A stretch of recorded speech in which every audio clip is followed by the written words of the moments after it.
Hello మామ, నమస్తే అందరికీ. ఎలా ఉన్నారు అందరూ? Welcome back to Akshay blogs 18. So మామ, మనం ఇన్ని డేస్ వీడియోస్ తీయకపోవడానికి కారణం ఏంటంటే మనం షాప్ని అయితే షిఫ్ట్ చేస్తున్నాం. సో ఆ షిఫ్టింగ్ ప్రాసెస్లో ఉండి వీడియోస్ అయితే తీయకుండా ఉంటున్నాను.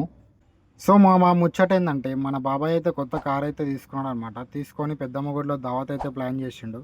ఇంకా మనమైతే ఎర్లీ మార్నింగ్ అయితే లేచిపోయి ఇంకా పెద్దమ్మ గుడికి అయితే వెళ్ళిపోయి అమ్మవారి దర్శనం అయితే తీసేసుకొని ఇంకా మనకు కావాల్సిన మటన్ కానీ తలకాయలు కానీ అన్నీ కానీ కొట్టిపించే ప్రాసెస్లో మనకైతే అప్పగించిండ్రు. ఇక వెళ్ళిపోయి మనం అవన్నీ కొట్టించుకొని తెచ్చి వాళ్ళకి ఇచ్చేస్తే ఇంకా వాళ్ళు అయితే మొత్తం అయితే ప్రిపేర్ చేసి పెట్టేస్తుండ్రు. చికెన్ మటన్ అన్నీ చేసి పెట్టేసిండ్రు. ఇంకా అటునుంచి మనమైతే ఫుడ్ సెక్షన్ కాడిపోయి ఇంకా కొద్దిసేపు అయితే సర్వ్ చేసినాం అనమాట. చేసి ఇంకా అటునుంచి మనమైతే దుర్గం చెరువు మీదికల్లా మనమైతే మైండ్ స్పేస్కి అయితే వెళ్ళిపోయినాం. మైండ్ స్పేస్లో చిన్న వర్కౌట్ ఉండి వెళ్ళిపోయి ఆ వర్కౌట్ కూడా కంప్లీట్ చేసుకొని ఫిర్స్ అయ్యి మనం ఇంటికైతే రిటర్న్ అయితే అయిపోయినాం అనమాట. So that's it for today మామ. ఉంటా మరి. Bye bye.